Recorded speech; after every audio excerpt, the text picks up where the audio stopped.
आजची मॅच ही कालच्या मॅचपेक्षा पण जास्त खतरनाक रायव्हलरी आहे.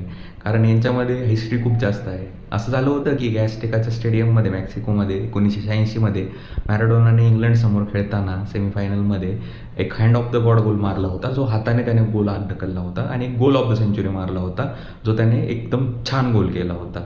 त्याच्यापूर्वीच 1982-80च्या दशकात अर्जेंटिना आणि इंग्लंडमध्ये फॉकलँड वॉर झालं होतं. म्हणजे इंग्लंड त्यांच्या टेरिटरीजमध्ये जाऊन राज्य करत होतं, तिथे त्यांचं राज्य सोडावं लागलं होतं. त्याच्यानंतर ती मॅच झाली होती आणि त्याच्यानंतरतून आत्तापर्यंत वर्ल्ड कपमध्ये अर्जेंटिना आणि इंग्लंड याला इंग्लंडला बदला घेण्यासाठी कधीच चान्स भेटला नव्हता, तर तो आज भेटणार आहे. त्यामुळे इंग्लंड आणि अर्जेंटिना एकदम उत्तेजित होऊन खेळणार आहेत एकमेकांविरोधात.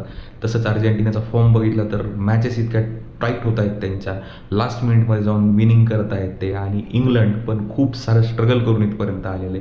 त्यामुळे इंग्लंडची जरी टीम चांगली असली तरी त्यांच्यावर भरोसा ठेवता येत नाही, कारण नॉकआउट्समध्ये ते खूप सारा गचाळ खेळ करतात.